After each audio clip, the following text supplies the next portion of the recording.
Pendant des années, les élections aux États-Unis ressemblaient à ces électeurs qui se présentaient dans les gymnases de l'école pour voter. Mais la pandémie de Covid-19 a changé la façon dont de nombreux Américains vont voter cette fois-ci. Pour éviter de propager le coronavirus dans les bureaux de vote bondés, les États ont élargi le vote par correspondance.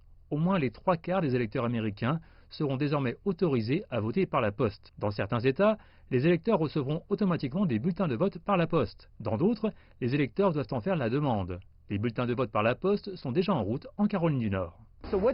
Donc ce que vous voyez, ce ne sont que les membres de l'équipe qui vont de l'avant, à peu près 7 soirs par semaine pour se préparer aux prochaines élections.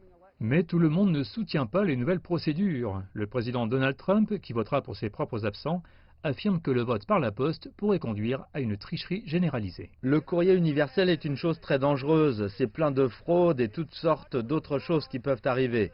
Nous devons être très prudents. Il n'y a aucune preuve que le vote par la poste mène à une fraude électorale généralisée. Certains analystes disent que le vote par correspondance pourrait stimuler la participation électorale et potentiellement aider les démocrates. Ne faites pas attention à ce que le président dit parce que tout est conçu pour supprimer le vote.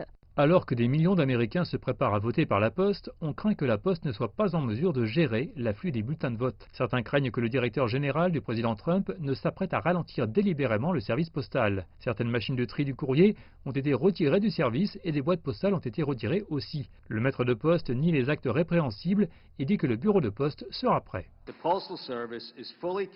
Le service postal est pleinement capable et déterminé à livrer les bulletins de vote de la nation en toute sécurité et à temps.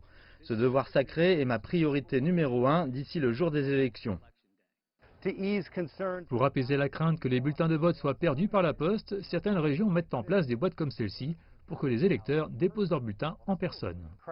Avec autant de votes par correspondance potentiels, il est possible que nous ne connaissions pas le vainqueur de la présidentielle le soir de l'élection. Nous devrions être prêts à ce que cela se rapproche d'une semaine électorale plutôt que d'un jour d'élection. Je veux dire, en fin de compte, nous n'aurons pas les résultats complets et la comptabilité de tous nos bulletins de vote le soir des élections.